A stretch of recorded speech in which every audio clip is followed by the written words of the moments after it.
Okay, this is part two of my testimony.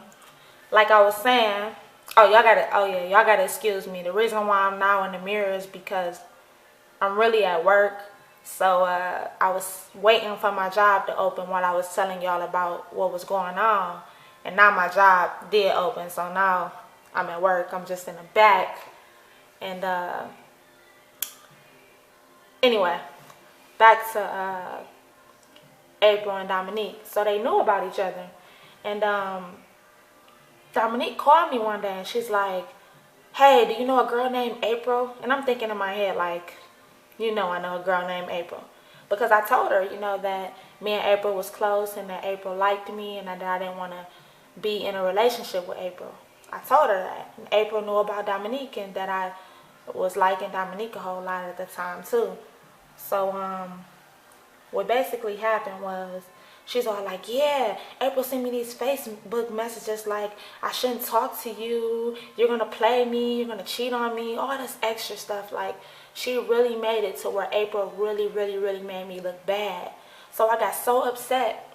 I called April and I'm dogging her. I'm like, April, why would you say those things? I don't get it. I mean, I was mad at her because she was running my name through the mud. But not only that, but I was close to her, so I was kind of hurt at the same time. I'm like, April, how could you do that? Why are you doing that? You know what I'm saying?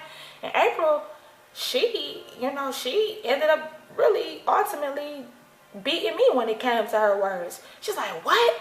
She did a whole lot of cussing and stuff like that too. But she's like, what are you talking about? I didn't do nothing. I didn't send that girl no message. I don't even know that girl. She's like, I know about her, but I don't know her.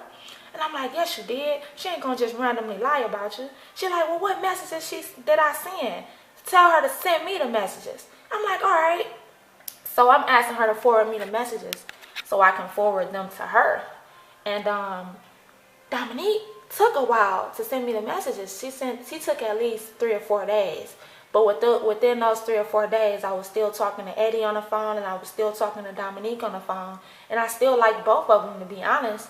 So I told God, I said, God, I am not about to be a bisexual girl. I'm going to make a lifetime decision, especially since I've been dating guys all my life, so I know what that's like. And I just got out of a 3-year relationship with my first girlfriend, so I know what that's like too. I'm going to make a lifetime decision. Eddie's going to represent my path of talking to guys, and Dominique's going to represent my path of talking to girls. Let me know what you're going to do. Let me know what you want me to do, because whatever I do, I'm going to stick to that for the rest of my life. So I was really serious when I prayed that to him. And like I said, it took Dominique about 3 days to get to me about this message stuff about her and April. So 3 days go by and she's like, hey, I forwarded you the messages. I'm like, all right, cool. So I'm looking at them and I call April. I'm like, I'm looking at the messages that you said you did not send to me. And you really just dogged me and I'm hurt. I'm just going off on her. And she's like, well, forward the messages to me because I really did not type anything. So I forwarded them. And she's like, look at the messages. Look at them. Really look at them. I'm like, I'm looking at them. She's like, I don't even type like that. I'm like, yeah, whatever. So I'm blowing that off. The typing didn't matter to me. But as I was looking at them, I looked at the times on the messages. All of the times on the messages had the exact same time on them. And I thought that was weird. I said, what? How every message gonna have the same time up under it? Then I blew it off. I said, you know what? Maybe because she must have sent me the messages at one time, and maybe the time just went up under all of the messages at the same time. Who knows? So then as I was reading the messages over, I was able to click Dominique's name, and it took me to her page.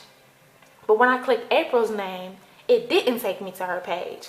Then I realized, wait a minute.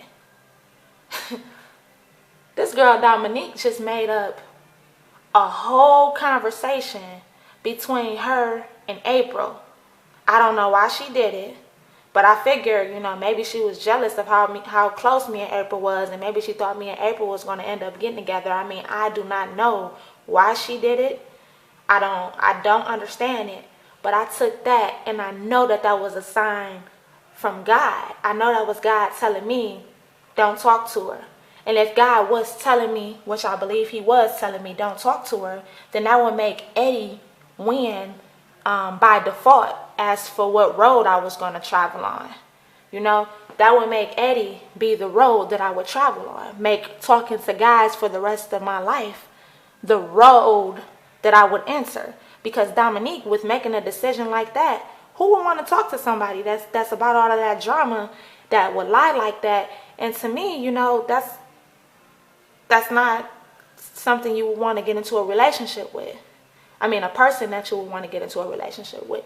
So to me, Eddie won. So when I asked God, you know, Dominica, you know, when I told God Dominica represent the path of me talking to women and Eddie will represent the path of me talking to men, he asked Dominique out the picture. Dominique did that to herself. You know, she just randomly made this conversation up. It's not like she did anything. It's not like I did anything. She just popped out of nowhere and did that. That's nobody but God. That was God replying to my prayer. That's what I believe that was. Because it came out of nowhere. Everything was going good between me and Dominique. It came out of nowhere. And when that happened, I really was like, wow, God is really talking to me. And I kept going to Bible study and church and stuff like that.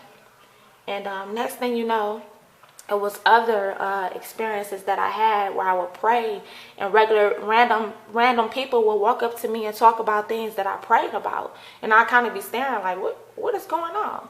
So I started to receive more and more revelation about God. You know, I started, you know, studying up on him, what he want me to do, how he want me to do it. You know, I was going to church, getting more direction and more knowledge and stuff like that on God. And I was doing personal studying and I was praying and God was answering my prayers and he was showing me and he was opening up doors for me. And that's what really confirmed the fact, you know, God is real. It's not about knowledge anymore. It's not about, oh, he did this, he did that. But now it's more personal.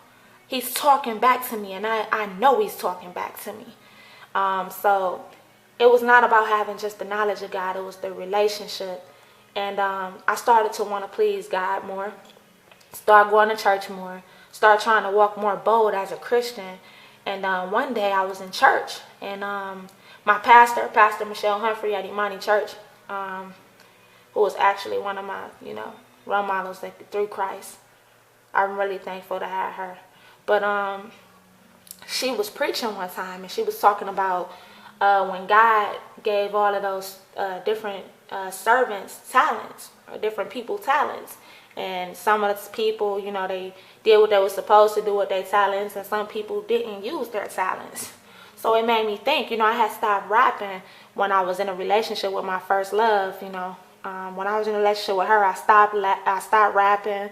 I kind of isolated myself because she was very insecure. So I cut off a lot of my friends. It was really just me and her, like attached, like arm in arm all the time. Like, it was really unhealthy. But basically, like, I really began to find myself and get a better direction in where I was going, you know, by going to church and all of those things. And I really realized God was real. And through hearing that message, it made me think, like, you know, God did give me these talents. I may need to go back to my first love, which is ultimately writing music and using my gifts. The things that I stopped doing before I got into, the things that I stopped doing while I was in a relationship with my first love, Brittany. So when I start picking up the pen and I'm rapping and I'm trying to develop that gift again, well, trying to grow that gift because it was already developed. As I was doing that, I still was in love with God. So I was like, you know what? God gave this to me, and for what he did for me, I want him to be proud of me.